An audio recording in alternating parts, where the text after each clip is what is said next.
ನಮಸ್ಕಾರ. ನಾನು Nagendra, KSOU MA Kannada 3ನೇ ಸೆಮಿಸ್ಟರ್, ಪತ್ರಿಕೆ 2 ಭಾರತೀಯ ಕಾವ್ಯ ಮೀಮಾಂಸೆ. ಇದರಲ್ಲಿರುವ ಮೊದಲನೆಯ ಬ್ಲಾಕ್ 45 ಭಾರತೀಯ ಕಾವ್ಯ ಮೀಮಾಂಸೆ. ಈ ಬ್ಲಾಕಿನಲ್ಲಿರುವ 4 ಘಟಕಗಳ ಪೈಕಿ 3ನೆಯ ಘಟಕ 179 ಕಾವ್ಯ ಲಕ್ಷಣಗಳು. ಈ ಘಟಕದಲ್ಲಿರುವ ಪ್ರಮುಖ ಅಂಶಗಳನ್ನು ಈ ವಿಡಿಯೋದಲ್ಲಿ ಹೇಳೋದಕ್ಕೆ ಇಷ್ಟಪಡ್ತೀನಿ.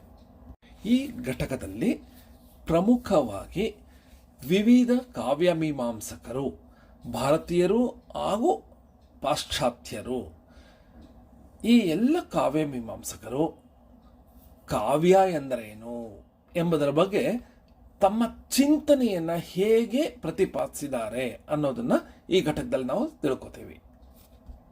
ಇಲ್ಲಿ ಕಾವ್ಯದ ಲಕ್ಷಣ ಅನ್ನೋದು ಬರೀ ಕಾವ್ಯ ಅಂದರೆ ಬರೀ ಕವನ ಅಥವಾ ಪದ್ಯ ಅಲ್ಲ, ಸಾಹಿತ್ಯದ ಎಲ್ಲ ಪ್ರಕಾರಗಳಿಗೂ ಇದು ಅನ್ವಯ ಆಗುತ್ತೆ. ಹಿಂದಿನ ಘಟಕದಲ್ಲಿ ಹೇಳಿದ ಹಾಗೆ ಕಾವ್ಯ ಅಂದರೆ ಪ್ರಾಚೀನ ಕಾಲದಲ್ಲಿ ಸಾಹಿತ್ಯದ ಎಲ್ಲ ಪ್ರಕಾರಗಳಿಗೂ ಕಾವ್ಯ ಅಂತ ಹೇಳ್ತಾ ಇದ್ರು. ಪದ್ಯ ಇರಬಹುದು, ಗದ್ಯ ಇರಬಹುದು, ಅಥವಾ ಪ್ರಸ್ತುತ ಪ್ರಚಲಿತವಾಗಿರುವ ಕಾವ್ಯ, ನಾಟಕ, ಕಾದಂಬರಿ, ಸಣ್ಣ ಕತೆ, ಪ್ರಬಂಧ, ಈ ಎಲ್ಲ ಪ್ರಕಾರಗಳಿಗೂ ಈ ಒಂದು ಪತ್ರಿಕೆಯಲ್ಲಿರುವ ವಿವಿಧ ಅಂಶಗಳು ಅನ್ವಯ ಆಗುತ್ತೆ ಅನ್ನೋದನ್ನು ನಾವು ನೆನಪಿಟ್ಕೋಬೇಕು.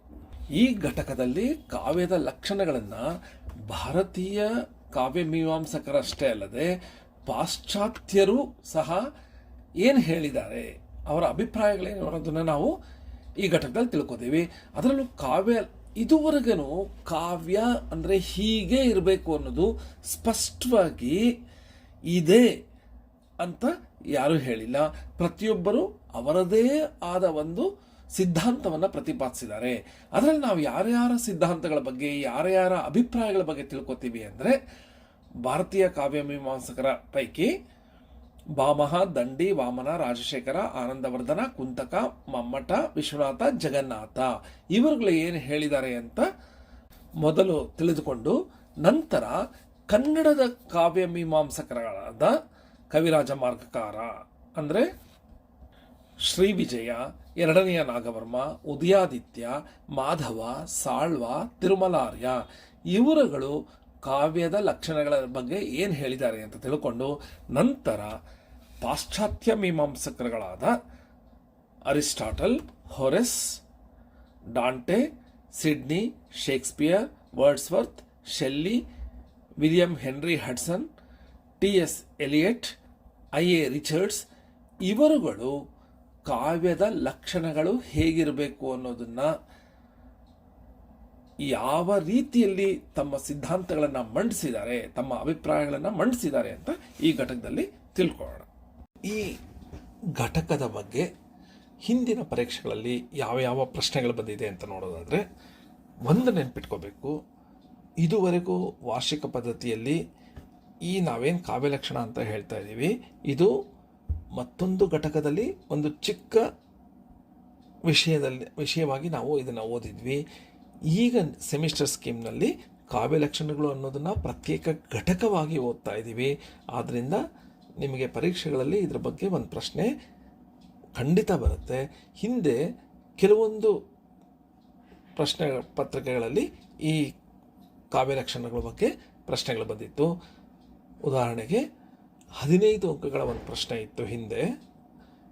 ಭಾರತೀಯ ಕಾವ್ಯ ಮೀಮಾಂಸಕರು ನಿರೂಪಿಸಿರುವ ಕಾವ್ಯ ಲಕ್ಷಣಗಳನ್ನು ವಿವೇಚಿಸಿ. 15 ಅಂಕಗಳು ಜೂನ್ 2010ರಲ್ಲಿತ್ತು. ನಂತರ ಅಕ್ಟೋಬರ್ 2020 ಮತ್ತು ಮಾರ್ಚ್ 2023ರಲ್ಲಿ 10 ಅಂಕಗಳ ಒಂದು ಪ್ರಶ್ನೆ ಇತ್ತು. ಟಿಪ್ಪಣಿ ಬರೆಯಿರಿ ಕಾವ್ಯದ ಲಕ್ಷಣಗಳು. ಆದ್ದರಿಂದ ಕಾವ್ಯದ ಲಕ್ಷಣಗಳ ಬಗ್ಗೆ ಬಹಳ ಪ್ರಮುಖವಾದ ವಿಷಯ ಇದು. ಇದ್ರ ಬಗ್ಗೆ ಈಗಲಂತೂ ಮುಂದಿನ ಸೆಮಿಸ್ಟರ್ ಎಕ್ಸಾಮ್ಸಲ್ಲಂತೂ ಖಂಡಿತ ಇದ್ರ ಬಗ್ಗೆ ಒಂದು ಪ್ರಶ್ನೆ ಇರುತ್ತೆ. ಆದ್ದರಿಂದ ಭಾರತೀಯ ಕಾವ್ಯ ಮೀಮಾಂಸಕರು, ಕನ್ನಡ ಕಾವ್ಯ ಮೀಮಾಂಸಕರು ಮತ್ತು ಪಾಶ್ಚಾತ್ಯ ಮೀಮಾಂಸಕರು ಯಾವ ಅಭಿಪ್ರಾಯಗಳನ್ನು ಕೊಟ್ಟಿದ್ದಾರೆ ಅಂತ ನೀವು ನೆನಪಿಟ್ಕೋಬೇಕು. ಈ ಘಟಕದ ವಿಷಯಗಳ ಬಗ್ಗೆ ಹೇಳೋದಕ್ಕೆ ಮೊದಲು ಪೀಠಿಕೆಯಾಗಿ ಕೆಲವು ಅಂಶಗಳನ್ನು ಹೇಳೋದಕ್ಕೆ ಇಷ್ಟಪಡ್ತೀನಿ. ಕಾವ್ಯ ಅಥವಾ ಸಾಹಿತ್ಯದ ಲಕ್ಷಣ ಇದೆ ಅಂತ ಹೇಳೋದಕ್ಕೆ ಆಗಲ್ಲ. ಸಮಯ ಬದಲಾದಂತೆ, ಶತಮಾನಗಳು ಕಳೆದಂತೆ, ಕಾಲದಿಂದ ಕಾಲಕ್ಕೆ ಕಾವ್ಯದ ಇಂತಹ ಲಕ್ಷಣಗಳು ಆ ಕಾಲದ ಆಲೋಚನೆಗೆ ತಕ್ಕಂತೆ ಬದಲಾವಣೆ ಆಗ್ತಾನೇ ಇದೆ. ಈ ಎಲ್ಲ ಮೀಮಾಂಸಕರುಗಳ ಅಭಿಪ್ರಾಯಗಳನ್ನು ಅರ್ಥ ಮಾಡಿಕೊಂಡು ಕಾವ್ಯ ಎಂದರೇನು, ಸಾಹಿತ್ಯ ಎಂದರೇನು ಎನ್ನುವ ಒಂದು ಅಭಿಪ್ರಾಯವನ್ನು ವಿದ್ಯಾರ್ಥಿಗಳೇ ಪಡ್ಕೊಳ್ಳೋದು ಮುಖ್ಯ ಆಗುತ್ತೆ. ಸಾಹಿತ್ಯ ಅಥವಾ ಕಾವ್ಯದಲ್ಲಿ ಶಬ್ದ ಮುಖ್ಯನಾ, ಅರ್ಥ ಮುಖ್ಯನಾ, ಅಲಂಕಾರನ, ಗುಣನ, ಧ್ವನಿನ, ರಸನ, ಈ ಎಲ್ಲವುಗಳಲ್ಲಿ ಯಾವುದು ಮುಖ್ಯ? ಪ್ರತಿಯೊಬ್ಬರು ಹೇಳಿದ್ದಾರೆ, ಪ್ರತಿಯೊಬ್ಬ ಪ್ರತಿಪಾದಕರು ಅವರದೇ ಆದ ಸಿದ್ಧಾಂತ ಮುಖ್ಯ ಅಂತ ಹೇಳಿದ್ದಾರೆ. ವಿದ್ಯಾರ್ಥಿಗಳು ಈ ಎಲ್ಲ ಅಭಿಪ್ರಾಯಗಳನ್ನು ಅಧ್ಯಯನ ಮಾಡಿ ನೀವೆಲ್ಲ ನಿಮ್ಮದೇ ಆದ ಸ್ವಂತ ಆಲೋಚನೆ ಮತ್ತು ವಿಮರ್ಶನಾ ಶಕ್ತಿಯಿಂದ ಕಾವ್ಯದ ಲಕ್ಷಣ ಯಾವುದು ಅಂತ ನೀವೇ ಒಂದು ಅಭಿಪ್ರಾಯನ ವ್ಯಕ್ತಪಡಿಸಬಹುದು. ಪರೀಕ್ಷೆಯಲ್ಲಿ ನೀವು ಬರೀಬೇಕಾದ್ರೆ ಈ ಎಲ್ಲರೂ ಹೀಗೆ ಹೇಳಿದ್ದಾರೆ, ಇದರ ಪ್ರಕಾರ, ಇದರ ಅರ್ಥ ನನ್ನ ಅಭಿಪ್ರಾಯದಂತೆ ಅಂತ ಸಹ ನೀವು ಬರೆಯಬಹುದು. ಆದರೆ ಎಲ್ಲರೂ ಏನು ಹೇಳಿದ್ದಾರೆ ಅನ್ನೋದನ್ನು ತಿಳ್ಕೊಳ್ಳೋದು ಬಹಳ ಮುಖ್ಯ. ಆ ನಂತರ ನಿಮ್ಮ ಅಭಿಪ್ರಾಯವನ್ನು ನೀವು ಕೊಡಬೇಕು. ಈಗ ಕಾವ್ಯ ಲಕ್ಷಣಗಳು, ಭಾರತೀಯ ಕಾವ್ಯ ಮೀಮಾಂಸಕರುಗಳ ಅಭಿಪ್ರಾಯ ಏನು ಅಂತ ನೋಡೋಣ. ಪ್ರಮುಖ ಕಾವ್ಯ ಮೀಮಾಂಸಕರುಗಳ ಅಭಿಪ್ರಾಯಗಳನ್ನು ಏನು ಅಂತ ಈಗ ನೋಡಿ, ಮುಂದಿನ ಘಟಕಗಳಲ್ಲಿ ಈ ಅಭಿಪ್ರಾಯಗಳು, ಅವರ ಸಿದ್ಧಾಂತಗಳನ್ನು ವಿವರವಾಗಿ ಓದೋಣ. ಕವಿಯ ಕರ್ಮವೇ ಕಾವ್ಯ, ಅಂದರೆ ಕೆಲಸವೇ ಕಾವ್ಯ ರಚಿಸೋದು. ಕವಿ ಅತ್ಯಂತ ಪ್ರತಿಭಾ ಸಂಪನ್ನ, ಕಾವ್ಯಲೋಕವನ್ನು ನಿರ್ಮಿಸುವ ಬ್ರಹ್ಮ ಅವನು. ಅವನ ಲಕ್ಷಣಗಳು ಪ್ರತಿಭೆ, ಸಾಮರ್ಥ್ಯ ಮೊದಲಾದವೆಲ್ಲ ಲೋಕೋತ್ತರವಾದುದು. ಹೀಗಿರುವಾಗ ಅವನು ರಚಿಸಿರುವ ಕಾವ್ಯ ಎಂಬ ವಸ್ತುವಿನ ಖಚಿತವಾದ ಲಕ್ಷಣಗಳನ್ನು ಹೇಳೋದು ತುಂಬ ಕಷ್ಟದ ಕೆಲಸ, ತೊಡಕಾದ ಕೆಲಸ. ಕೈಗೆ ಸಿಕ್ಕುವ, ಕಣ್ಣಿಗೆ ಕಾಣಿಸುವ ಭೌತ ವಸ್ತುಗಳ ಲಕ್ಷಣಗಳನ್ನು ಕುರಿತೇ ಬೇಕಾದಷ್ಟು ವಾದ ವಿವಾದಗಳಿದೆ. ಯಾವುದಾದ್ರು ಒಂದು ವಸ್ತು ನೋಡಿದ್ರೆ ನಾನು ಹೀಗಿದೆ ಅಂತ ಅಂದರೆ ನೀವು ಇನ್ನೊಂದು ಥರ ಇದೆ ಅಂತ ಹೇಳ್ತೀರಾ. ಆ ತರಹ ವಾದ ವಿವಾದಗಳು ಭೌತಿಕ ವಸ್ತುಗಳಿಗೆ ಇರುವಾಗ ಅನುಭವಕ್ಕೆ ಮಾತ್ರ ವೇದ್ಯವಾಗುವ ಕಾವ್ಯದ ಲಕ್ಷಣವನ್ನು ತಪ್ಪಿಲ್ಲದಂತೆ ಹೇಳೋದು ಸಾಹಸದ ಕೆಲಸ ಅಲ್ವಾ. ಲಕ್ಷಣ ನಿರೂಪಣೆ ಅಂದರೆ ಅದು ವರ್ಣನೆ ಅಲ್ಲ, ಅದು ವ್ಯಾಪ್ತಿ ದೋಷದಿಂದ ಮುಕ್ತವಾಗಿರಬೇಕು, ತೀರಾ ಚುಟುಕಾಗಿಯೂ ಆಗಿರಬಾರ್ದು. ಅದೇ ಸಮಯದಲ್ಲಿ ಅವ್ಯಾಪ್ತಿ ದೋಷದಿಂದಲೂ ಮುಕ್ತವಾಗಿರಬೇಕು. ಹೀಗೆ ಬಹಳ ಕ್ಲಿಷ್ಟಕರವಾದ ತೊಡಕಿನ ಕೆಲಸ ಕಾವ್ಯದ ಲಕ್ಷಣಗಳನ್ನು ಹೇಳೋದು. ಈ ಕಾರ್ಯಕ್ಕೆ ಲಕ್ಷಣಕರಣ ಅಂತ ಸಹ ಹೇಳಲಾಗುತ್ತೆ. ಈ ಕಾವ್ಯ ಅಂದರೆ ಏನು ಅಂತ ಮತ್ತು ಇದಕ್ಕೆ ಪರಿಪೂರ್ಣವಾದ ಪರಿಭಾಷೆಯನ್ನು ಇದುವರೆಗೂ ಯಾರೂ ಕೊಟ್ಟಿಲ್ಲ ಅಂತಲೇ ಹೇಳಬಹುದು. ಹಲವಾರು ಲಕ್ಷಣಗಳು, ಪರಿಭಾಷೆಗಳು ವಿವಿಧ ಮೀಮಾಂಸಕರ ಪ್ರತಿಪಾದಿಸಿದ್ರೂ ಸಹ ಒಂದು ಸರ್ವಸಮ್ಮತವಾದ ಕಾವ್ಯದ ಲಕ್ಷಣಗಳು ಇವು ಅಂತ ಹೇಳೋದಕ್ಕೆ ಸಾಧ್ಯ ಆಗಿಲ್ಲ. ಕಾಲದಿಂದ ಕಾಲಕ್ಕೆ ಕಾವ್ಯ ಅಂದರೆ ಏನು ಅನ್ನೋದನ್ನು ವಿವಿಧ ಕಾವ್ಯ ಮೀಮಾಂಸಕರು ತಮ್ಮದೇ ಆದ ಸಿದ್ಧಾಂತವನ್ನು ಮಂಡಿಸುತ್ತಾ ಬಂದಿದ್ದಾರೆ. ಕಾವ್ಯ ಏಕೆ ಆನಂದವನ್ನು ಉಂಟು ಮಾಡುತ್ತೆ ಎಂಬ ಪ್ರಶ್ನೆಗೆ ಸಹ ವಿವಿಧ ಸಿದ್ಧಾಂತಗಳು ಮೂಡಿಬಂದಿದೆ. ಈಗ ಪ್ರಮುಖವಾಗಿ ಭಾರತೀಯ ಕಾವ್ಯ ಮೀಮಾಂಸಕರುಗಳ ಅಭಿಪ್ರಾಯಗಳನ್ನು ತಿಳ್ಕೊಳ್ಳೋಣ.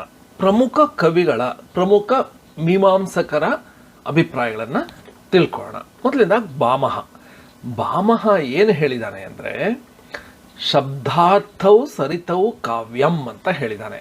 ಅಂದರೆ ಶಬ್ದಾರ್ಥಗಳು ಒಂದುಗೂಡಿ ಕಾವ್ಯ ಆಗುತ್ತೆ. ಅವನು ಅಲಂಕಾರ ಪಂಥಕ್ಕೆ ಸೇರಿದ್ದ.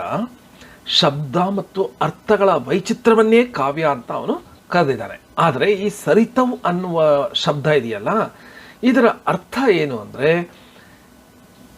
ಮಾತಿನ ಮೂಲಕ ವಿಶಿಷ್ಟವಾದ ಶಬ್ದಾರ್ಥಗಳು ಮಾತ್ರ ಕಾವ್ಯ ಅನಿಸುತ್ತೆ ಅನ್ನೋದು ಈ ಸರಿತವು ಎನ್ನುವ ಮಾತಿನ ಅರ್ಥ. ಕಾವ್ಯದ ಬಾಹ್ಯ ವಿನ್ಯಾಸ ಮಾತ್ರವೇ ಶಬ್ದ, ಅದರ ಅಂತರಂಗ ವಸ್ತು ಅರ್ಥ ಅನ್ನೋದನ್ನು ನಾವು ತಿಳ್ಕೋಬೇಕು. ಇನ್ನು ದಂಡಿ ಏನು ಹೇಳಿದ್ದಾನೆ? ದಂಡಿ ಹೇಳಿರೋದು ಶರೀರಂ ತಾವದಿಷ್ಟಾರ್ಥ್ಯ ವ್ಯವಚ್ಛಿನ್ನ ಪದಾವಲಿ. ಅಂದರೆ ಕಾವ್ಯದ ಶರೀರ ಅಂದರೆ ಇಷ್ಟವಾದ ಅರ್ಥವನ್ನುಳ್ಳ ಪದ ಸಮೂಹ ಅಂತ ಇದರ ಅರ್ಥ. ಕಾವ್ಯ ಅಲಂಕಾರಗಳಿಂದ ಶೋಭಿಸಬೇಕು, ಗುಣಗಳಿಂದ ಕೂಡಿರಬೇಕು, ದೋಷಗಳು ಇರಬಾರದು. ದಶಗುಣಗಳೇ ಕಾವ್ಯದ ಆತ್ಮ, ಪ್ರಾಣ ದಶಗುಣ ಸ್ಮೃತಃ ಅಂತ ದಂಡಿ ಹೇಳಿದ್ದಾನೆ. ಇಷ್ಟಾರ್ಥ ಎಂಬ ಪದಕ್ಕೆ ಸಹೃದಯರ ಅಂತರಂಗಕ್ಕೆ ಪ್ರಿಯವೆನಿಸುವ ಶಬ್ದಾರ್ಥಗಳು ಕಾವ್ಯದಲ್ಲಿ ಇರಬೇಕು ಅಂತ ದಂಡಿ ಹೇಳಿದ್ದಾನೆ ಅಂತ ನಾವು ಹೇಳಬಹುದು.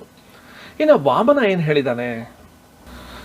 ಕಾವ್ಯ ಶಬ್ದೋಯಂ ಗುಣಾಲಂಕಾರ ಸಂಸ್ಕೃತಯೋ ಶಬ್ದಾರ್ಥಯೋರ್ವರ್ತತೆ. ಅಂದರೆ ಕಾವ್ಯವೆಂಬ ಶಬ್ದವು ಗುಣ ಮತ್ತು ಅಲಂಕಾರಗಳಿಂದ ಪರಿಷ್ಕಾರ ಹೊಂದಿದ ಶಬ್ದಾರ್ಥಗಳಿಗೆ ಅನ್ವಯಿಸುತ್ತೆ. ಕಾವ್ಯಂ ಗ್ರಾಹ್ಯಂ ಅಲಂಕಾರಾತ್. ಅಂದರೆ ಕಾವ್ಯವು ಅಲಂಕಾರವಿರುವುದರಿಂದ ಓದುಗರಿಗೆ ಗ್ರಾಹ್ಯವಾಗುತ್ತೆ. ಜೊತೆಯಲ್ಲಿ ಅವನೇನು ಹೇಳಿದ್ದಾನೆ ಅಂದರೆ ರೀತಿರಾತ್ಮ ಕಾವ್ಯಸ್ಯ, ಅಂದರೆ ರೀತಿಯೇ ಕಾವ್ಯದ ಆತ್ಮ ಅಂತ ಸಹ ವಾಮನ ಹೇಳಿದ್ದಾನೆ. ಇನ್ನು ರಾಜಶೇಖರ ಏನು ಹೇಳಿದ್ದಾನೆ? ಗುಣವದಲಂಕೃತಂ ಚ ವಾಕ್ಯಮೇವಾವ್ಯಂ ಅಂತ ಹೇಳಿದ್ದಾನೆ. ಅಂದರೆ ಗುಣಾಲಂಕಾರದಿಂದ ಕೂಡಿರುವ ವಾಕ್ಯವೇ ಕಾವ್ಯ ಅಂತ ರಾಜಶೇಖರನ ಅಭಿಪ್ರಾಯ. ಆನಂದವರ್ಧನ ಏನು ಹೇಳಿದ್ದಾನೆ? ಧ್ವನಿ ಸಿದ್ಧಾಂತವನ್ನು ಮಂಡಿಸಿದವನು. ಅವನು ಹೇಳಿರೋದು ಕಾವ್ಯಾಸ್ಯಾತ್ಮ ಧ್ವನಿಹಿ ಅಂತ ಹೇಳಿದ್ದಾನೆ. ಅಂದರೆ ಸಹೃದಯರ ಹೃದಯವನ್ನು ಆಹ್ಲಾದಗೊಳಿಸುವ ಶಬ್ದಾರ್ಥಗಳಿಂದ ಪ್ರಚಾರವಾಗಿರುವುದೇ ಕಾವ್ಯ ಲಕ್ಷಣ. ಶಬ್ದ ಅರ್ಥಗಳು ಕೂಡಿ ಕಾವ್ಯವಾಗುತ್ತೆ. ಕಾವ್ಯದ ಆತ್ಮ ಧ್ವನಿ ಅಂತ ಆನಂದವರ್ಧನ ಹೇಳಿದ್ದಾನೆ. ವಾಚ್ಯವಲ್ಲದ ವ್ಯಂಗ್ಯವನ್ನು ಒಳಗೊಂಡುದೇ ಉತ್ತಮ ಕಾವ್ಯ ಎಂಬುದು ಆನಂದವರ್ಧನನ ಅಭಿಪ್ರಾಯ. ಆ ವ್ಯಂಗ್ಯವೇ ಕಾವ್ಯದ ಆತ್ಮ, ಆ ವ್ಯಂಗ್ಯನೇ ಕಾವ್ಯದ ಧ್ವನಿ. ಸಹೃದಯನ ಅಂತರಂಗವನ್ನು ಆಹ್ಲಾದಗೊಳಿಸುವ ಕಾವ್ಯದ ಪರಮ ಪ್ರಯೋಜನ ಏನು ಅಂತ ಆನಂದವರ್ಧನ ಹೇಳಿದ್ದಾನೆ. ಇನ್ನು ಕುಂತಕ ಏನು ಹೇಳಿದ್ದಾನೆ? ಕುಂತಕ ಹೇಳಿರೋದು ಶಬ್ದಾರ್ಥವು ಸಹಿತವು ವಕ್ರ ವಿವ್ಯಾಪಾರ ಶಾಲಿನಿ ಬಂದೇ ವ್ಯವಸ್ಥಿತವು ಕಾವ್ಯಂ ತದ್ವಿದಾಹ್ಲಾದ ಕಾರಿಣಿ. ಅಂದರೆ ವಕ್ರ ಕವಿ ವ್ಯಾಪಾರದಿಂದ ಕೂಡಿದ್ದು, ಬಲ್ಲವರಿಗೆ ಆಹ್ಲಾದವನ್ನುಂಟು ಮಾಡತಕ್ಕದ್ದು, ಆದ ಬಂಧದಲ್ಲಿ ವ್ಯವಸ್ಥೆಗೊಂಡ ಶಬ್ದಾರ್ಥಗಳು ಒಟ್ಟಿಗೆ ಕಾವ್ಯ ಎನಿಸಿಕೊಳ್ಳುತ್ತೆ. ಕವಿಯ ವಕ್ರ ಮನೋಧರ್ಮದಿಂದ ಶಬ್ದಾರ್ಥಗಳು ಮೂಡಿ ಬರಬೇಕು. ಕವಿಕರ್ಮಕ್ಕೆ ಪ್ರಾಶಸ್ತ್ಯ ಸಿಕ್ಕಿದೆ ಇವನ ಈ ಮಾತಿನಿಂದ. ಕಾವ್ಯವು ವಿಶಿಷ್ಟವಾದ ಬಂಧದಲ್ಲಿ ಅಳವಡಿಸಬೇಕು ಎನ್ನುವ ಒಂದು ಸೂಚನೆ ಇದೆ. ಹಲವು ದೃಷ್ಟಿಗಳಿಂದ ಕುಂತಕನ ಈ ಕಾವ್ಯ ಲಕ್ಷಣವನ್ನು ಬಹುಜನರು ಸಮರ್ಪಕವಾಗಿದೆ ಅಂತ ಹೇಳಿದ್ದಾರೆ. ಇನ್ನು ಮಮ್ಮಟ ಏನು ಹೇಳಿದ್ದಾನೆ? ತದದೋಷವು ಶಬ್ದಾರ್ಥವು ಸುಗುಣಾವಲಂಕೃತಿ ಪುನಃ ಕ್ವಾಪಿ. ಅಂದರೆ ಕಾವ್ಯವು ದೋಷವಿಲ್ಲದ ಗುಣಸಹಿತವಾದ ಶಬ್ದಾರ್ಥಗಳಾಗಿರುತ್ತೆ. ಕಾವ್ಯದಲ್ಲಿ ಅಲಂಕಾರ ನಿಯತ ಸ್ಥಾನದಲ್ಲಿರಬೇಕಾಗಿಲ್ಲ. ಅಲಂಕಾರ ಇಲ್ಲದೆ ಇದ್ದರೂ ಕಾವ್ಯತಕ್ಕೆ ಹಾನಿ ಇಲ್ಲ ಅಂತ ಹೇಳಿದ್ದಾನೆ ಮಮ್ಮಟ. ಇನ್ನು ವಿಶ್ವನಾಥ ಏನು ಹೇಳಿದ್ದಾನೆ? ವಾಕ್ಯಂ ರಸಾತ್ಮಕಂ ಕಾವ್ಯಂ ದೋಷಾಸ್ತಸ್ಯಾಪಕರ್ಷಕ ಉತ್ಕರ್ಷ ಹೇತವಃ ಪ್ರೋಕ್ತ ಗುಣಾಲಂಕಾರ ರೀತಯ. ಅಂದರೆ ರಸಾತ್ಮಕವಾದ ವಾಕ್ಯವು ಕಾವ್ಯ, ಅದು ದೋಷಗಳು ಅದಕ್ಕೆ ಕುಂದುಂಟು ಮಾಡುತ್ತೆ. ಗುಣ ಅಲಂಕಾರ ಮತ್ತು ರೀತಿಗಳಿಂದ ಈ ಕಾವ್ಯ ಉತ್ಕರ್ಷವಾಗಿರುತ್ತೆ. ಹಾಗೂ ನೀರಸವಾದ ಭಾಗಗಳು ಸಹ, ಅಂದರೆ ರಸ ಇಲ್ಲದ ನೀರಸವಾದ ಭಾಗಗಳು ಸಹ ಗುಣ ಮತ್ತು ಅಲಂಕಾರಗಳನ್ನು ಕೂಡಿ ಕಾವ್ಯತ್ವದ ಅರ್ಹತೆಯನ್ನು ಪಡೆಯುತ್ತೆ ಅಂತ ವಿಶ್ವನಾಥ ಹೇಳಿದ್ದಾನೆ. ಇನ್ನು ಕೊನೆಯದಾದ ಜಗನ್ನಾಥ ಪಂಡಿತ ಏನು ಹೇಳಿದ್ದಾನೆ? ಈತ ತನ್ನ ಹಿಂದಿನವರ ಕಾವ್ಯ ಲಕ್ಷಣಗಳು ಏನು ಹೇಳಿದ್ರು ಹಿಂದಿನವರು, ಅದನ್ನು ತೀವ್ರವಾದ ವಿಮರ್ಶೆಗೆ ಒಳಪಡಿಸಿದ್ದಾನೆ.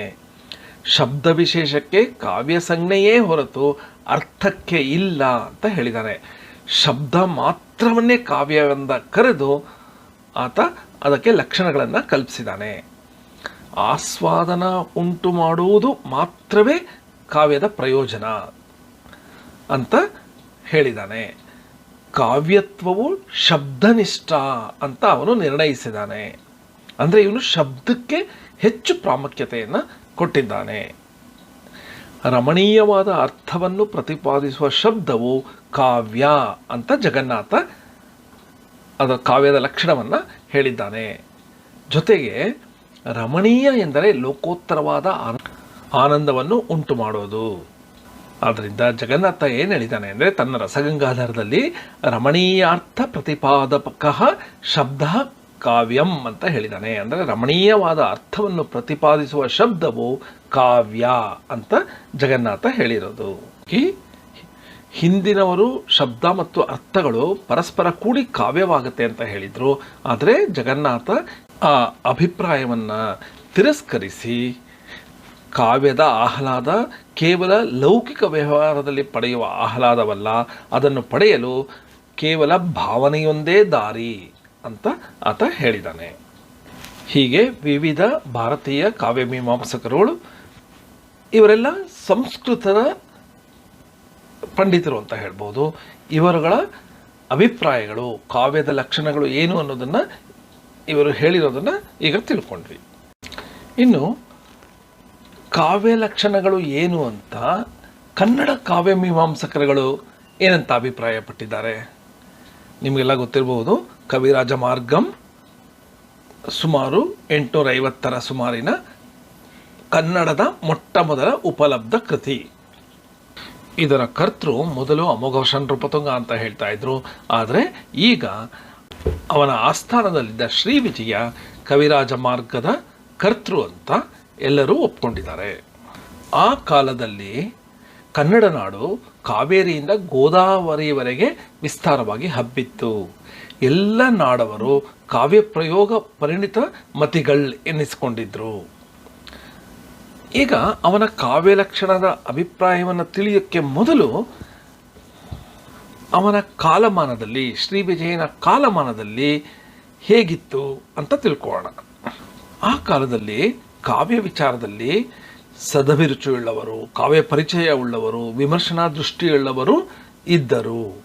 ಕನ್ನಡ ಜನ ಹೀಗೆ ಸಹಜವಾದ ಕಾವ್ಯ ಪ್ರಜ್ಞೆಯುಳ್ಳವರಾಗಿದ್ದರೂ ಸಹ ಸಂಸ್ಕೃತ ಮತ್ತು ಪ್ರಾಕೃತ ಭಾಷೆಯಲ್ಲಿದ್ದಂತೆ ಆಚಾರ್ಯ ಸ್ಥಾನದಲ್ಲಿ ನಿಂತು ಕಾವ್ಯ ರಚನೆಯ ವಿಷಯದಲ್ಲಿ ಸರಿಯಾದ ಮಾರ್ಗದರ್ಶನ ಮಾಡೋರು ಯಾರೂ ಇರಲಿಲ್ಲ. ಲಕ್ಷಣ ಗ್ರಂಥ ಇರಲಿಲ್ಲ. ಕನ್ನಡ ಭಾಷೆಯ ಸ್ವರೂಪವ ಸಹ ಗೊಂದಲಮಯ ವಾತಾವರಣದಲ್ಲಿ ಇತ್ತು. ಕನ್ನಡ ಭಾಷೆಯ ಸ್ವರೂಪ ಏನು ಅಂತ ಬೇರೆ ಬೇರೆ ಪ್ರದೇಶಗಳಲ್ಲಿ ಪ್ರಾದೇಶಿಕ ಭಿನ್ನತೆಯಿಂದ ಕನ್ನಡ ಭಾಷೆ ಬೇರೆ ಬೇರೆಯ ದೇಸಿ ಭಾಷೆಯಾಗಿತ್ತು. ಹಳಗನ್ನಡ ಅಂತ ಒಂದಿತ್ತು. ಸಾಮಾನ್ಯ ಕವಿಗಳಿಗೆ ಈ ದೇಶಿ ಕನ್ನಡದ ನಿಶ್ಚಿತ ಜ್ಞಾನ ಇರಲಿಲ್ಲ, ಶಬ್ದಶಾಸ್ತ್ರದ ಜ್ಞಾನ ಇರಲಿಲ್ಲ. ಆದ್ದರಿಂದ ಆ ಕವಿಗಳು ಬಳಕೆಯಲ್ಲಿಲ್ಲದ ಹಳಗನ್ನಡ ಪ್ರಯೋಗಗಳಿಂದ ಕೂಡಿದ ಕಾವ್ಯಗಳನ್ನೇ ಲಕ್ಷಣ ಅಂತ ಸ್ವೀಕರಿಸಿ ಹಳಗನ್ನಡವನ್ನು ಅಶುದ್ಧಗೊಳಿಸ್ತಾ ಇದ್ರು. ಸಂಸ್ಕೃತ ಶಬ್ದಗಳನ್ನು ಕನ್ನಡದೊಂದಿಗೆ ಹೇಗೆ ಬೆರೆಸಬೇಕು ಎಂಬ ಬಗ್ಗೆ ಅವರಿಗೆ ಸಾಕಷ್ಟು ಅರಿವಿರಲಿಲ್ಲ. ಸಂಸ್ಕೃತ ಕಾವ್ಯ ಪದ್ಧತಿಯನ್ನು ಬಿಟ್ಟು ಕನ್ನಡದಲ್ಲಿ ಶ್ರೇಷ್ಠ ಕಾವ್ಯ ರಚನೆ ಅವರಿಂದ ಸಾಧ್ಯವಿರಲಿಲ್ಲ. ಇಂತಹ ಸಂದರ್ಭದಲ್ಲಿ ಸಂಸ್ಕೃತದ ಅತಿ ವ್ಯಾಮೋಹವೂ ಇಲ್ಲದೆ ಕನ್ನಡವನ್ನು ಕುರಿತು ಅತಿ ವ್ಯಾಮೋಹವನ್ನೂ ಬೆಳೆಯಗೊಡದೆ ಸಂಸ್ಕೃತದಿಂದ ಕನ್ನಡ ಕಾವ್ಯ ಸಂಪುಷ್ಟವಾಗಬಲ್ಲ ನಿರ್ದಿಷ್ಟವೂ ಉಪಯುಕ್ತವೂ ಆದ ಸೂಚನೆಗಳನ್ನು ಮೊದಲ ಬಾರಿಗೆ ನೀಡಿದ ಶ್ರೇಯಸ್ಸು ಶ್ರೀ ವಿಜಯನ ಕವಿರಾಜ ಮಾರ್ಗಕ್ಕೆ ಸಲ್ಲತ್ತೆ. ಕನ್ನಡ ನಾಡು ನುಡಿ ಜನ ಮತ್ತು ಕನ್ನಡ ಕಾವ್ಯ ಪ್ರಪಂಚದ ವರ್ಣನೆಯನ್ನ ಕವಿರಾಜ ಮಾರ್ಗದಲ್ಲಿ ಕವಿ ಮಾಡ್ತಾನೆ. ಇವನ ಪ್ರಕಾರ ಕಾವ್ಯವು ಯಾವುದು ಪಾಪ, ಯಾವುದು ಪುಣ್ಯ, ಯಾವುದು ಹಿತರೂಪ, ಯಾವುದು ಅಹಿತ, ಯಾವುದು ಸುಖ, ಯಾವುದು ದುಃಖ, ಯಾವುದು ಉತ್ತಮ, ಇವನ್ನೆಲ್ಲ ಕಾವ್ಯ ತಿಳಿಸ್ಕೊಡುತ್ತೆ ಅಂತ ಕವಿರಾಜ ಮಾರ್ಗದಲ್ಲಿ ಹೇಳುತ್ತೆ. ಲೌಕಿಕವಾದ ಸಾಮುದಾಯಿಕ ವಿವೇಕ, ಅಭ್ಯುದಯ, ಪರಮವಾದ ಶ್ರೇಯಸ್ಸು ಇವುಗಳು ಅನೇಕ ಕವೀಶ್ವರರ ಪದ ಪ್ರಯೋಗಗಳಿಂದ ಪ್ರಕಟಗೊಂಡು ಸಾಮಾನ್ಯ ಜನತೆಯಲ್ಲಿ ತಿಳುವಳಿಕೆಯ ರೂಪದಲ್ಲಿ ಹರಡುತ್ತೆ. ಅಂದರೆ ಒಳ್ಳೆಯ ಕಾವ್ಯವನ್ನು ಬರೆಯುವುದರಿಂದ ಧರ್ಮ, ಅರ್ಥ, ಕಾಮ, ಮೋಕ್ಷಗಳೆಂಬ 4 ಪುರುಷಾರ್ಥಗಳ ವಿಷಯದಲ್ಲಿ ಪ್ರಾವೀಣ್ಯ ಉಂಟಾಗುತ್ತೆ, ಕಲೆಗಳಲ್ಲಿ ಆಸಕ್ತಿ ಹೆಚ್ಚುತ್ತೆ, ಆನಂದ ಲಭಿಸುತ್ತೆ, ಕೀರ್ತಿ ಸಹ ಹರಡುತ್ತೆ ಕವಿಗೆ ಅಂತ ಕವಿರಾಜ ಮಾರ್ಗದಲ್ಲಿ ಹೇಳಲಾಗಿದೆ. ಕವಿರಾಜ ಮಾರ್ಗಕಾರ ಅಂದರೆ ಶ್ರೀ ವಿಜಯ ಬರೆಯುತ್ತಿರುವುದು ಕನ್ನಡ ಕವಿಗಳಿಗಾಗಿ ಎಂಬ ಎಚ್ಚರವನ್ನು ಇಡೀ ಗ್ರಂಥದ ಉದ್ದಕ್ಕೂ ಕಾಪಾಡಿಕೊಂಡು ಬಂದಿದ್ದಾರೆ. ಸಂಸ್ಕೃತದ ಲಕ್ಷಣ ಪದ್ಯಗಳನ್ನು ಅನುವಾದಿಸೋದು, ಕನ್ನಡ ಕಾವ್ಯ ರಚನಾ ಪದ್ಧತಿಗೆ ಹೊಂದಿಕೊಳ್ಳುವಂತೆ ಉದಾಹರಣಾ ಪದ್ಯಗಳನ್ನು ರಚಿಸೋದು, ದೋಷ ಅದೋಷಗಳನ್ನು ನಿರ್ಣಯಿಸಿ ತೋರಿಸೋದು, ಛಂದೋ ವಿಚಾರವಾಗಲಿ, ಪದಪ್ರಯೋಗ ಪದ್ಧತಿಯಾಗಲಿ, ವ್ಯಾಕರಣ ವಿಚಾರವಾಗಲಿ ಸಂಸ್ಕೃತಕ್ಕೆ ಸಂಬಂಧಪಡದೆ ಕನ್ನಡಕ್ಕೆ ಮಾತ್ರ ಸಂಬಂಧಪಡುವ ಲಕ್ಷಣಗಳನ್ನು ಗುರುತಿಸಿ ಅವುಗಳನ್ನು ಜನರಿಗೆ ತಲುಪಿಸೋದು ಕವಿರಾಜ ಮಾರ್ಗಕಾರನ ಉದ್ದೇಶವಾಗಿತ್ತು. ಅದನ್ನು ಯಶಸ್ವಿಯಾಗಿ ಕವಿರಾಜ ಮಾರ್ಗಂನಲ್ಲಿ ಮಾಡಿದ್ದಾನೆ.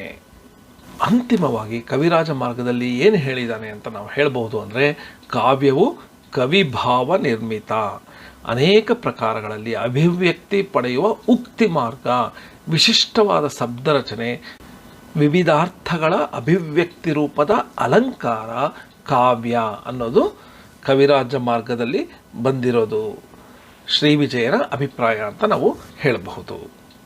ಇನ್ನು ಎರಡನೆಯ ನಾಗವರ್ಮ ಈತನ ಕಾಲ ಸುಮಾರು 1145. ಈ ಸಮಯದಲ್ಲಿ ಕರ್ನಾಟಕ ಭಾಷಾಭೂಷಣ ಎಂಬ ಕೃತಿಯನ್ನು ರಚಿಸಿದ್ದಾನೆ.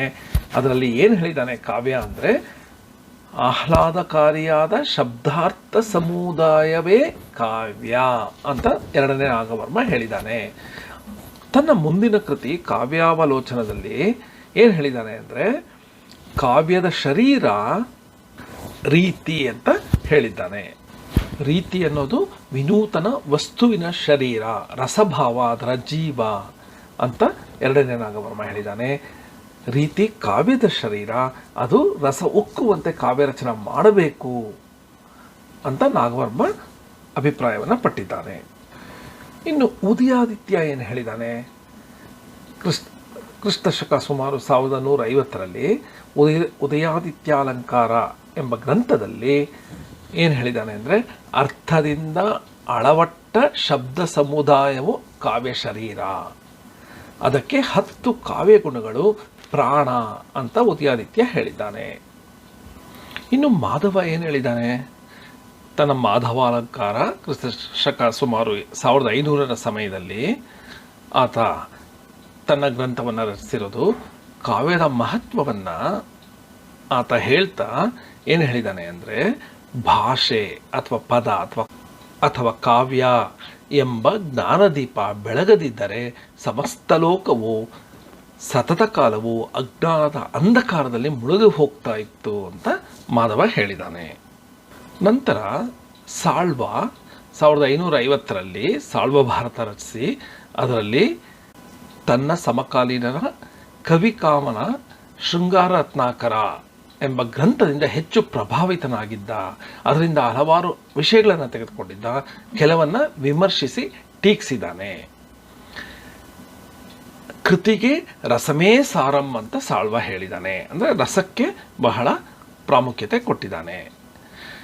ಇನ್ನು ತಿರುಮಲಾರ್ಯ ಕ್ರಿಸ್ತಶಕ 1700ರಲ್ಲಿ ಅಪ್ರತಿಮ ವೀರಚರಿತ ಎಂಬ ಗ್ರಂಥದಲ್ಲಿ ಮಮ್ಮಟನ ಕಾವ್ಯ ಲಕ್ಷಣವನ್ನು ಯಥಾವತ್ತಾಗಿ ತಿರುಮಲಾರ್ಯ ಸ್ವೀಕರಿಸಿದ್ದಾನೆ. ಕಾವ್ಯವು ದೋಷವಿಲ್ಲದ ಗುಣಸಹಿತವಾದ ಶಬ್ದಾರ್ಥ ಅಂತ ತಿರುಮಲಾರ್ಯ ಹೇಳಿರೋದು. ಅಲಂಕಾರ ಇಲ್ಲದೆ ಇದ್ದರೂ ಸಹ ಪರವಾಗಿಲ್ಲ, ಗುಣಗಳಿಗೆ ಪ್ರಾಶಸ್ತ್ಯವನ್ನು ತಿರುಮಲಾರ್ಯ ತನ್ನ ಕಾವ್ಯ ಲಕ್ಷಣದಲ್ಲಿ ನಿರೂಪಿಸಿದ್ದಾನೆ.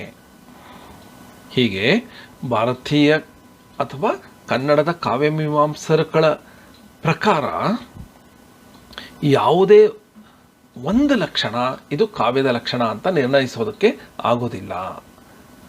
ಅತೀಂದ್ರಿಯ ವಸ್ತುವೆನಿಸಿದ ಕಾವ್ಯದ ಲಕ್ಷಣ ಹೇಳೋದು ಅಂದರೆ ಪರಬ್ರಹ್ಮನ ಲಕ್ಷಣವನ್ನು ಹೇಳಿದಂತೆ ಆಗುತ್ತೆ. ಕಾವ್ಯವೆಂದರೆ ಏನು ಎಂಬುದು ಅನುಭವಕ್ಕೆ ಗೊತ್ತಾಗುತ್ತೆ. ಬಾಯಿ ಮಾತಿನಲ್ಲಿ ಅದರ ಲಕ್ಷಣವನ್ನು ಖಚಿತವಾಗಿ ಹೇಳೋದು ಮಾತ್ರ ಕಷ್ಟ. ಕಾವ್ಯದ ಎಲ್ಲ ಮುಖಗಳನ್ನು ಒಂದು ಲಕ್ಷಣ ವಾಕ್ಯ ಹೇಳೋದಕ್ಕೆ ಸಾಧ್ಯ ಇಲ್ಲ ಅನ್ನೋದು ಇದರ ಒಟ್ಟು ಸಾರಾಂಶ ಅಂತ ಹೇಳಬಹುದು. ಇನ್ನು ಕಾವ್ಯದ ಲಕ್ಷಣಗಳೇನು ಅಂತ ಪಾಶ್ಚಾತ್ಯ ಕಾವ್ಯಮೀಮಾಂಸಕರು ಏನಂತ ಅಭಿಪ್ರಾಯಪಟ್ಟಿದ್ದಾರೆ. ಈಗ ಈ ಪತ್ರಿಕೆಯಲ್ಲಿ ಈ ಘಟಕದಲ್ಲಿ ನಾವು ಅವರು ಕಾವ್ಯದ ಲಕ್ಷಣಗಳು ಏನು ಅಂತ ಹೇಳಿದ್ದಾರೆ ಅಂತ ಕೆಲವೇ ವಾಕ್ಯಗಳಲ್ಲಿ ತಿಳ್ಕೊಳ್ಳೋಣ. ಮುಂದಿನ ಸೆಮಿಸ್ಟರ್ ಅಂದರೆ 4ನೇ ಸೆಮಿಸ್ಟರ್ನಲ್ಲಿ ಪತ್ರಿಕೆ 4 ಪಾಶ್ಚಾತ್ಯ ಕಾವ್ಯಮೀಮಾಂಸೆಯಲ್ಲಿ ಪ್ರತಿಯೊಬ್ಬರ ಅಭಿಪ್ರಾಯಗಳನ್ನು ಅವರ ಗ್ರಂಥಗಳನ್ನು ವಿವರವಾಗಿ ನಾವು ತಿಳ್ಕೊತೀವಿ. ಈಗ ಪಾಶ್ಚಾತ್ಯ ಮೀಮಾಂಸಕರಲ್ಲಿ ಆದ್ಯ ವಿಮರ್ಶಕ ಅಂತಲೇ ಕರೆಯಲ್ಪಡುವ ಕ್ರಿಸ್ತಪೂರ್ವ 384ರಿಂದ 322ರವರೆಗೂ ಇದ್ದ ಅರಿಸ್ಟಾಟಲ್. ಈ ಅರಿಸ್ಟಾಟಲ್ ಒಬ್ಬ ತತ್ವಜ್ಞಾನಿ.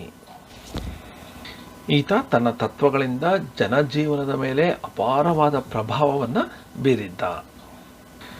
ಸಾಹಿತ್ಯ ಸ್ವರೂಪವನ್ನು ಕುರಿತು ಅರಿಸ್ಟಾಟಲ್ ತನ್ನ ಗ್ರಂಥ ಕಾವ್ಯಮೀಮಾಂಸೆ ಅಥವಾ ಪೊಯೆಟಿಕ್ಸ್ ಅದರಲ್ಲಿ ಏನು ಹೇಳಿದ್ದಾನೆ ಅಂದರೆ, ಮಹಾಕಾವ್ಯ ಅಂದರೆ ಎಪಿಕ್ ಪೊಯೆಟ್ರಿ, ಎಪಿಕ್ ಅಂತ, ಮಹಾಕಾವ್ಯ ಅಂದರೆ ಎಪಿಕ್, ಮಹಾಕಾವ್ಯ, ರುದ್ರನಾಟಕ ಹಾಗೂ ವೈನೋದಿಕ ಕಾಮಿಡಿ, ವೈನೋದಿಕ, ದಿತಿರಾಂಬಿಕ್ ಕಾವ್ಯ, ವೇಣುವೀಣಾ ವಾದನಗಳ ಬಹುಭಾಗ ಇವುಗಳನ್ನೆಲ್ಲ ನೋಡಿದ್ರೆ ವಾಸ್ತವವಾಗಿ ಇವುಗಳು ನಿರ್ಮಾಣಗಳಲ್ಲ, ಅನುಕರಣದ ಪ್ರಕಾರಗಳು ಅಂದರೆ ಇಮಿಟೇಷನ್ನ ಪ್ರಕಾರಗಳು ಅಂತ ಹೇಳ್ತಾನೆ.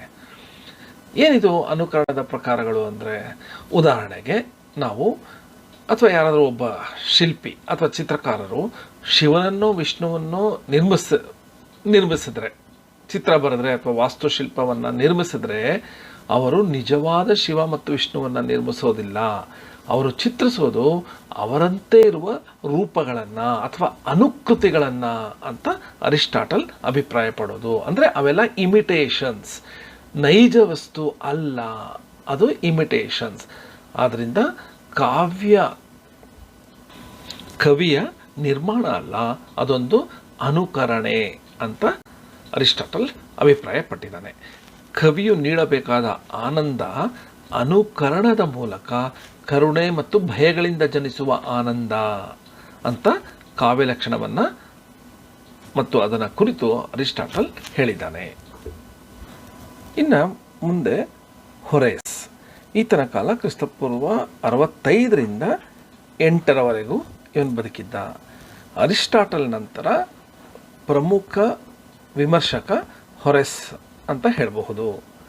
ಈತನ ಕೃತಿ ಆರ್ಟ್ ಆಫ್ ಪೊಯೆಟ್ರಿ, ಇದು ಪತ್ರದ ರೂಪದಲ್ಲಿ ಈ ಕೃತಿ ಇದೆ. ಈತ ಏನು ಹೇಳ್ತಾನೆ ಅಂದರೆ, ಕವಿ ತನ್ನಲ್ಲಿಯ ಕಲ್ಪನೆಗೆ ಚಾಲನೆ ಕೊಟ್ಟು ಪೂರ್ತಿಯಾಗಿ ಸತ್ಯವೂ ಅಲ್ಲದ, ಬರೀ ಕಲ್ಪಿತವೂ ಅಲ್ಲದ, ಎರಡರ ಬೆರಕೆಯಿಂದ ಸಿದ್ಧಿಸುವ ಒಂದು ನಿರ್ಮಿತಿಯನ್ನು ಕವಿ ಮಾಡ್ತಾನೆ. ಆನಂದಾನುಭವವನ್ನು ಒದಗಿಸುವ ಕಲ್ಪಿತದ ನಿರ್ಮಿತಿಯೇ ಕಾವ್ಯ ಅಂತ ಹೊರೇಸ್ ಹೇಳೋದು. ಆದ್ದರಿಂದ ಕವಿ ಏನು ಮಾಡ್ತಾನೆ ಅಂದರೆ, ಜನರ ಮನಸ್ಸನ್ನು ತಿದ್ದೋದು ಮತ್ತು ಆನಂದಾನುಭವವನ್ನು ಒದಗಿಸೋದು ಕವಿಯ ಕಾರ್ಯ ಅಂತ ಹೊರೇಸ್ ಅಭಿಪ್ರಾಯ ಪಟ್ಟಿದ್ದಾನೆ. ಈಗ ಡಾಂಟೆ ಕ್ರಿಸ್ತಶಕ 1265ರಿಂದ 1321ರವರೆಗೂ ಇದ್ದವನು, ಇಟಲಿಯ ಶ್ರೇಷ್ಠ ದಾರ್ಶನಿಕ, ಮಹಾಕವಿ. ಈತ ತನ್ನ ದ ಡಿವೈನ್ ಕಾಮಿಡಿ ಆ ಗ್ರಂಥದಲ್ಲಿ ಏನು ಹೇಳಿದ್ದಾನೆ ಅಂದರೆ, ಸಾಮಾನ್ಯ ಅನುಭವದ ಪ್ರಪಂಚದಿಂದ ಮನಸ್ಸನ್ನು ಮೇಲಕ್ಕೆತ್ತಿ ಅನನ್ಯ ಆನಂದಾನುಭವಕ್ಕೆ ಕಾರಣವಾಗುವುದೇ ಸಾಹಿತ್ಯ ಅಂತ ಡಾಂಟೆ ಹೇಳಿರೋದು. ಅಂದರೆ ಓದುಗರು ತಮ್ಮ ಅನುಭವದ ಪ್ರಪಂಚದಿಂದ ತಮ್ಮ ಮನಸ್ಸನ್ನು ಹೊರಗೆ ತೆಗೆದುಕೊಂಡು ಹೋಗಿ ಆನಂದ ಪಡೋದು, ಅದಕ್ಕೆ ಕಾರಣ ಸಾಹಿತ್ಯ ಆಗುತ್ತೆ ಅಂತ ಡಾಂಟೆ ಹೇಳಿರೋದು. ಸಾಹಿತ್ಯಕ್ಕೆ ಅತ್ಯುತ್ತಮ ಭಾಷೆ ಅಂದರೆ ಕವಿಯ ಮಾತೃಭಾಷೆ ಅಂತ ಡಾಂಟೆ ಹೇಳಿದ್ದಾನೆ. ನಮ್ಮ ಕನ್ನಡದ ಅದ್ಭುತ ಕವಿ ಕುವೆಂಪು ಅವರು ಮೊದಲು ಇಂಗ್ಲೀಷ್ನಲ್ಲಿ ಕವಿತೆಯೆಲ್ಲ ಬರೆದಿದ್ದು ನಿಮಗೆಲ್ಲ ಗೊತ್ತಿರುವ ವಿಚಾರ ಅನ್ಕೋತೀನಿ. ಅವರ ಬಿಗಿನರ್ಸ್ ಮ್ಯೂಸ್ ಮತ್ತು ಎಲಿಯನ್ ಹಾರ್ಪ್ ಎಂಬ 2 ಸಂಕಲನಗಳಲ್ಲಿ ಅವರ ಇಂಗ್ಲೀಷ್ ಕವಿತೆಗಳು ಪ್ರಕಟ ಆಗಿತ್ತು. ಆಗ ಅವರಿಗೆ ಜೇಮ್ಸ್ ಕಜಿನ್ ಎನ್ನುವ ಐರಿಷ್ ಕವಿ ಹೇಳ್ತಾರೆ, ನಿನ್ನ ಮಾತೃಭಾಷೆಯಲ್ಲಿ ನೀವು ಕವನಗಳನ್ನು ರಚಿಸಬೇಕು, ಸಾಹಿತ್ಯ ರಚಿಸಬೇಕು ಅಂತ ಹೇಳಿದಾಗ ಅವರು ಕನ್ನಡದಲ್ಲಿ ಬರೆಯೋದಕ್ಕೆ ಆರಂಭಿಸ್ತಾರೆ. ಹೀಗೆ ಅಂದು 1200ರ ಸಮಯದಲ್ಲಿ ಡಾಂಟೆ ಹೇಳಿದ್ದನ್ನು ಕುವೆಂಪುರವರಿಗೆ ಕಜಿನ್ಸ್ ಅವರು ಹೇಳಿ ಕುವೆಂಪುರವರು ಕನ್ನಡಕ್ಕೆ ಅಪಾರವಾದ ಕೊಡುಗೆಯನ್ನು ಕೊಡೋದಕ್ಕೆ ಕಾರಣವಾದರು ಅಂತ ಹೇಳಬಹುದು. ಇನ್ನು ಸರ್ ಫಿಲಿಪ್ ಸಿಡ್ನಿ 1554ರಿಂದ 1586ರವರೆಗೂ ಇದ್ದ. ಈತ ಇಟಲಿ ದೇಶದ ದಾರ್ಶನಿಕ ಮತ್ತು ಕವಿ. ಈತ ತನ್ನ ಪ್ರಸಿದ್ಧ ಮಹಾಕಾವ್ಯ ದ ಡಿವೈನ್ ಕಾಮಿಡಿ, ಈತನ ಮತ್ತೊಂದು ಕೃತಿ ಡಿಫೆನ್ಸ್ ಆಫ್ ಪೊಯೆಟ್ರಿ. ಈ ಕೃತಿಯಲ್ಲಿ ಸಿಡ್ನಿ ಕಾವ್ಯದ ಸ್ವರೂಪವನ್ನು ಕುರಿತು ಏನು ಹೇಳಿದ್ದಾನೆ ಅಂದರೆ, ಕವಿಯು ಹೊಸದನ್ನು ನಿರ್ಮಾಣ ಮಾಡುವ ನಿರ್ಮಾಪಕ. ಕವಿಯ ಧ್ಯಾನ 2 ಜಗತ್ತಿನೊಂದಿಗೆ ಇರುತ್ತೆ. ಒಂದು ಸಾಹಿತ್ಯದ ವಿವಿಧ ಪ್ರಕಾರಗಳೊಂದಿಗೆ ಪರಕಾಯ ಪ್ರವೇಶ ಮಾಡೋದು, ಮತ್ತೊಂದು ಚರಿತ್ರೆಯ ನಿಜ ರೂಪಗಳನ್ನು ಹಿಡಿದಿಡೋದು. ಅಂದರೆ ಮತ್ತೆ ಅವನು ಮುಂದುವರೆದು ಹೇಳ್ತಾನೆ, ಇರಬೇಕಾದದ್ದನ್ನು ಕವಿ ಚಿತ್ರಿಸುತ್ತಾನೆ. ಆದ್ದರಿಂದ ಸಾಹಿತ್ಯ ಎಂಬುದು ಪ್ರಕೃತಿಯ ಆದರ್ಶ ಸ್ವರೂಪದ ಚಿತ್ರಣ ಅಂತ ಅವನ ಅಭಿಪ್ರಾಯ. ಅಂದರೆ ಕವಿ ಏನು ಮಾಡ್ತಾನೆ, ನಿಜವಾದ ಸೃಷ್ಟಿ ಹಿತ್ತಾಳೆಯಾಗಿದ್ದರೆ ಅವನು ಅದನ್ನು ಚಿನ್ನ ಅಂತ ಹೇಳ್ತಾನೆ. ಹೀಗಾಗಿ ಆದರ್ಶ ಸ್ವರೂಪವನ್ನು ಕವಿ ಚಿತ್ರಿಸ್ತಾನೆ ಅಂತ ಸಿಡ್ನಿ ಹೇಳಿರೋದು. ನಂತರ ವಿಲಿಯಂ ಶೇಕ್ಸ್ಪಿಯರ್, ಈತನ ಕಾಲ 1564ರಿಂದ 1616, ತನ್ನ ಮಿಡ್ ಸಮ್ಮರ್ ನೈಟ್ಸ್ ಡ್ರೀಮ್ ಮತ್ತು ಜೂಲಿಯಸ್ ಸೀಸರ್ ನಾಟಕಗಳಲ್ಲಿ ಕವಿ ಮತ್ತು ಕಾವ್ಯ ವ್ಯಕ್ತಿಯನ್ನು ಕುರಿತು ಹಲವಾರು ವಿಚಾರ ಪ್ರಚೋದಕ ಅಭಿಪ್ರಾಯಗಳನ್ನು ವ್ಯಕ್ತಪಡಿಸಿದ. ಆತ ಏನು ಹೇಳಿದ್ದಾನೆ ಶೇಕ್ಸ್ಪಿಯರ್ ಅಂದರೆ, ಅಜ್ಞಾತ ವಿಷಯಗಳ ರೂಪರೇಖೆ ಕಲ್ಪನೆಯಲ್ಲಿ ಮೂರ್ತತ್ವ ಪಡೆದಂತೆಲ್ಲ ಕವಿಯ ಲೇಖನಿ ಅದಕ್ಕೆ ಒಂದು ಸ್ಪಷ್ಟ ಆಕೃತಿಯನ್ನು ನೀಡುತ್ತೆ. ಆನಂದದಾಯಕ ಯಾವುದೋ ಅದನ್ನು ಗ್ರಹಿಸಿ ಸೃಷ್ಟಿಸುವ ಗುಣ ಶಕ್ತಿಯುತವಾದ ಕಲ್ಪನೆಗೆ ಇರುತ್ತೆ.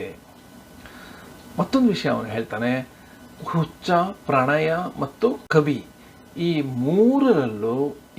ಮೂವರಲ್ಲೂ ತುಂಬಿರೋದು ಒಂದೇ ಕಲ್ಪನೆ ಅನ್ನೋದು. ನಂತರ ವರ್ಡ್ಸ್ವರ್ತ್, ಆತ ಇಂಗ್ಲಿಷ್ ನವೋದಯ ಸಾಹಿತ್ಯದ ಪ್ರಮುಖ ನೇತಾರ. 1770ರಿಂದ 1850ರವರೆಗೂ ಇದ್ದಿದ್ದು. ಆತ ಏನು ಹೇಳ್ತಾನೆ ಅಂದರೆ, ಎಲ್ಲ ಒಳ್ಳೆಯ ಕವಿತೆಗಳು ಭಾವನೆಗಳ ಸ್ವಚ್ಛಂದ ಮಹಾಪೂರ. ಅಂದರೆ all good poetry is spontaneous overflow of powerful feelings ಅಂತ ಹೇಳಿದ್ದಾನೆ. ಕವಿ ತನ್ನ ಕವಿತೆಯ ಮೂಲಕ ಸಾಮಾನ್ಯ ಮನುಷ್ಯನ ಭಾವ ಸಾಮರ್ಥ್ಯವನ್ನು ವಿಸ್ತರಿಸಬೇಕು ಅಂತ ವರ್ಡ್ಸ್ವರ್ತ್ ಹೇಳ್ತಾನೆ. ಇನ್ನು ಶೆಲ್ಲಿ 1792ರಿಂದ 1822ರವರೆಗೂ ಇದ್ದಿದ್ದು. ಆತ ತನ್ನ ಡಿಫೆನ್ಸ್ ಆಫ್ ಪೊಯೆಟ್ರಿ ಲೇಖನದಲ್ಲಿ ಏನು ಹೇಳ್ತಾನೆ ಅಂದರೆ, ಕವಿಗಳು ಸಂಗೀತ, ನೃತ್ಯ, ಶಿಲ್ಪಕಲೆ, ಪ್ರತಿಮೆ, ಚಿತ್ರಕಲೆಗಳನ್ನು ಬರೆಯುವವರು ಮಾತ್ರ ಅಲ್ಲ, ಅವರು ನಾಗರಿಕ ಸಮಾಜದ ಸಂಸ್ಥಾಪಕರು ಮತ್ತು ಅಂತಹ ಸಮಾಜದ ಶಾಸನಗಳ ಸಂಸ್ಥಾಪಕರು ಸಹ ಹೌದು ಅಂತ ಹೇಳ್ತಾನೆ. ಹಾಗೆ ಮುಂದುವರೆದು ಏನು ಹೇಳ್ತಾನೆ ಅಂದರೆ, ಕವಿಗಳ ಭಾಷೆ ನಿರಂಕುಶವಾದ ಕಲ್ಪನೆಗಳನ್ನು ಮಾತ್ರ ಸ್ಥಾಪಿಸೋದಿಲ್ಲ, ಜೊತೆಗೆ ಸಾಮಾಜಿಕ ಮತ್ತು ಭಾಷಾಶಾಸ್ತ್ರೀಯ ನಿಯಮಗಳನ್ನು ತರ್ಕಬದ್ಧವಾಗಿ ಸಂಸ್ಥಾಪಿಸುತ್ತೆ ಅಂತ ಶೆಲ್ಲಿ ಹೇಳ್ತಾನೆ. ಅಂತಿಮವಾಗಿ ಈ ಶೆಲ್ಲಿಯ ಒಂದು ಪ್ರತಿಪಾದನೆ ಏನು ಅಂದರೆ, ಕಾವ್ಯವೆಂಬುದು ಅತ್ಯಾನಂದದ ಮತ್ತು ಅತ್ಯುತ್ತಮ ಮನಸ್ಸುಗಳ ಅತ್ಯಾನಂದದ ಮತ್ತು ಅತ್ಯುತ್ತಮವಾದ ಕ್ಷಣಗಳ ದಾಖಲೆ. ಅಂದರೆ poetry is the record of best and happiest moments of the happiest and best minds. ಇದು ಶೆಲ್ಲಿಯ ಅಭಿಪ್ರಾಯ. ನಂತರ ವಿಲಿಯಂ ಹೆನ್ರಿ ಹಡ್ಸನ್ 1841ರಿಂದ 1922 ಇದ್ದ. ಈತನ ಗ್ರಂಥ an introduction to the study of literature. ಈತ ಏನು ಹೇಳ್ತಾನೆ ಅಂದರೆ, ಸಾಹಿತ್ಯ ಎಂಬುದು ಮನುಷ್ಯ ತನ್ನ ಬದುಕಿನಲ್ಲಿ ಕಾಣಬಹುದಾದ ಬದುಕಿನ ಜೀವಂತವಾದ ದಾಖಲೆ ಅಂತ ಹಡ್ಸನ್ ಹೇಳೋದು. ಅಂದರೆ ಸಾಹಿತ್ಯ ಎಂಬುದು ಮೂಲಭೂತವಾಗಿ ಭಾಷಾ ಮಾಧ್ಯಮದ ಮೂಲಕ ಅಭಿವ್ಯಕ್ತಗೊಂಡ ಬಾಳಿನ ಅಭಿವ್ಯಕ್ತಿ, ನಮ್ಮ ಬದುಕಿನ ಜೀವಂತವಾದ ದಾಖಲೆ ಈ ಸಾಹಿತ್ಯ ಅನ್ನೋದು ಅಂತ ಹಡ್ಸನ್ ಹೇಳೋದು. ನಂತರ ಟಿ.ಎಸ್. ಎಲಿಯಟ್ 1884ರಿಂದ 1965 ಇದ್ದ. ಈತ ಮಾಡರ್ನ್ ಸಾಹಿತ್ಯ ಅಂದರೆ ನವ್ಯ ಕವಿ ಮತ್ತು ನವ್ಯ ವಿಮರ್ಶಕ, ಇಂಗ್ಲಿಷ್ನ ಮಾಡರ್ನ್ ಪೊಯೆಟ್ ಅಂತ ಹೇಳ್ಬೋದು. ಈತ ಸಾಹಿತ್ಯ ಪತ್ರಿಕೆಯ ಸಂಪಾದಕನೂ ಸಹ ಆಗಿದ್ದ. ಇಂಗ್ಲಿಷ್ ನವ್ಯ ವಿಮರ್ಶನ ಕ್ಷೇತ್ರಕ್ಕೆ ಇವನು ನೀಡಿರುವ ಪರಿಭಾಷೆ ಏನು ಅಂದರೆ, ಐತಿಹಾಸಿಕ ಪ್ರಜ್ಞೆ, ಭಾವ ವಿಮೋಚನೆ, ವ್ಯಕ್ತಿ ನಿರಸನ ಸಿದ್ಧಾಂತ, ಸಂವೇದನೆಯ ವಿಘಟನೆ ಮತ್ತು ವಸ್ತು ಪ್ರತಿರೂಪ. ಇವೆಲ್ಲ ಈ ನವ್ಯ ವಿಮರ್ಶನ ಕ್ಷೇತ್ರಕ್ಕೆ ಇವನು ಹೇಳಿರುವ ಪರಿಭಾಷೆಗಳು. ಈ ನವ್ಯ ಅನ್ನೋದೇ ಸ್ಪಷ್ಟವಾಗಿರೋದಿಲ್ಲ, ತುಂಬ ಕಷ್ಟ ಅರ್ಥ ಮಾಡ್ಕೊಳ್ಳೋದು. ಅಂಥದ್ರಲ್ಲಿ ಅವನು ಅದ್ರ ಬಗ್ಗೆ ಬಹಳಷ್ಟು ಪರಿಭಾಷೆಗಳನ್ನು ಕೊಟ್ಟಿದ್ದಾನೆ. ಶಾಸ್ತ್ರೀಯವಾಗಿ ಕಾವ್ಯ ತತ್ವಗಳನ್ನು ಅವನು ಚಿಂತಿಸಿಲ್ಲ. ಆದರೆ ಅವನು ಏನು ಹೇಳಿದ್ದಾನೆ ಅಂದರೆ, ಜೀವನವನ್ನು ಹೆಚ್ಚು ಹೆಚ್ಚಾಗಿ ನೋಡಿ ಒಂದು ಜೀವನ ದೃಷ್ಟಿಯಲ್ಲಿ ರೂಪಿಸಿಕೊಂಡು ಆಗ ಮನಸ್ಸಿನ ಫಲ ಬರುತ್ತಲ್ವ, ಅದು ಒಂದು ಸಾಹಿತ್ಯ ಕೃತಿಯಾಗುತ್ತೆ. ಅಂದರೆ ಜೀವನವನ್ನು ಹೆಚ್ಚು ಹೆಚ್ಚಾಗಿ ನೋಡಿ ಒಂದು ಸಾಹಿತ್ಯ ರೂಪುಗೊಳ್ಳುತ್ತೆ ಅಂತ ಹೇಳ್ಬಹುದು. ಹೀಗೆ ಜೀವನದ ವಾಸ್ತವ ಸತ್ಯದ ದೃಷ್ಟಿಯಿಂದ ಕೃತಿ ರಚಿಸಿದಾಗ ಆ ಘಟನೆಗಳು ಸತ್ವಯುತವಾಗಿರುತ್ತೆ. ಸಾಹಿತ್ಯದಲ್ಲಿ ನಾವು ಕವಿಯ ಮೂಲಕ ಓದುಗರು ಈ ಘಟನೆಗಳನ್ನು ನೋಡ್ತೀವಿ ಮತ್ತು ಅವುಗಳನ್ನು ಸಂಪೂರ್ಣವಾಗಿ ಅರಿಯೋದಕ್ಕೆ ಸಾಧ್ಯ ಆಗುತ್ತೆ ಓದುಗರಿಗೆ. ಇನ್ನು ಕಡೆಯ ಪಾಶ್ಚಾತ್ಯ ಕಾವ್ಯಮೀಮಾಂಸಕ ಐ.ಎ. ರಿಚರ್ಡ್ಸ್. ಈತನ ಕಾಲ 1893ರಿಂದ 1979 ಈತ ಜೀವಿಸಿದ್ದ. ಈತನ ಗ್ರಂಥ ಪ್ರಿನ್ಸಿಪಲ್ಸ್ ಆಫ್ ಲಿಟರರಿ ಕ್ರಿಟಿಸಿಸಮ್. ಇದು 35 ಅಧ್ಯಾಯಗಳನ್ನು ಒಳಗೊಂಡಿದೆ. ಇದೊಂದು ವಿಮರ್ಶನಾ ಗ್ರಂಥ. ಮುಖ್ಯವಾಗಿ ಥಿಯರಿ ಆಫ್ ವ್ಯಾಲ್ಯೂ ಮತ್ತು ಥಿಯರಿ ಆಫ್ ಕಮ್ಯುನಿಕೇಷನ್ ತತ್ವಗಳನ್ನು ಈ ಗ್ರಂಥದಲ್ಲಿ ರಿಚರ್ಡ್ಸ್ ಪ್ರತಿಪಾದಿಸಿದ್ದಾನೆ. ಈತ ಏನು ಹೇಳ್ತಾನೆ ಅಂದರೆ, ಒಂದು ಪದ್ಯವನ್ನು ಓದುವುದರ ಮೂಲಕ ಅದರ ಮೌಲ್ಯವನ್ನು ನಾವು ಹೇಗೆ ಪಡಿತೀವಿ, ಓದುಗರು ಅದರ ಮೌಲ್ಯವನ್ನು ಹೇಗೆ ಪಡಿತಾರೆ, ಹಾಗೆ ಹಲವಾರು ಪ್ರಶ್ನೆಗಳನ್ನು ಅವನು ಹಾಕ್ಕೊಂಡ. ಕಲೆಯ ಮೌಲ್ಯ ಏನು, ಅವುಗಳ ಪ್ರಾಮುಖ್ಯತೆ ಏನು, ಕಲೆಗಳಿಗೆ ಸಂಬಂಧಿಸಿದ ಮೂಲಭೂತ ಪ್ರಶ್ನೆಗಳಿಗೆ ತನ್ನ ಹಿಂದಿನ ಪರಂಪರೆಯವರು ಮತ್ತು ಹಿಂದಿನ ವಿಮರ್ಶಕರು ಉತ್ತರವನ್ನು ಕೊಟ್ಟಿಲ್ಲ. ಮಹತ್ವಪೂರ್ಣವಾದ ಪ್ರಶ್ನೆಗಳನ್ನು ಅವರು ಉತ್ತರಿಸುವ ಗೋಜಿಗೆ ಹೋಗಿಲ್ಲ ಅಂತ ರಿಚರ್ಡ್ಸ್ ಹೇಳ್ತಾರೆ.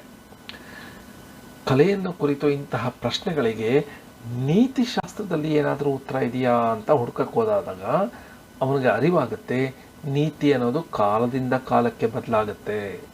1950ರಲ್ಲಿ ಒಂದು ನೀತಿ ಇರುತ್ತೆ. ಭಾರತದಲ್ಲೇ ತಗೊಳ್ಳಿ, 1950ರಲ್ಲಿ ಇದ್ದ ನೀತಿ 1980ಕ್ಕೆ ಬೇರೆ ಆಗುತ್ತೆ, 2000ಕ್ಕೆ ಬೇರೆ ಆಗುತ್ತೆ, 2020ಕ್ಕೂ ಸಹ ಬೇರೆ ಆಗುತ್ತೆ. ನೀತಿ ಕಾಲದಿಂದ ಕಾಲಕ್ಕೆ ನೀತಿ ಬದಲಾಗ್ತಾ ಹೋಗುತ್ತೆ. ಆದ್ದರಿಂದ ನೀತಿಶಾಸ್ತ್ರ ಅಲ್ಲ, ಮನಃಶಾಸ್ತ್ರವನ್ನು ಅವಲಂಬಿಸಿ ನಾವು ಈ ಕಾವ್ಯದ ಬಗೆಗಿನ ಪ್ರಶ್ನೆಗಳಿಗೆ ಉತ್ತರ ಕಂಡುಕೊಳ್ಬೇಕು.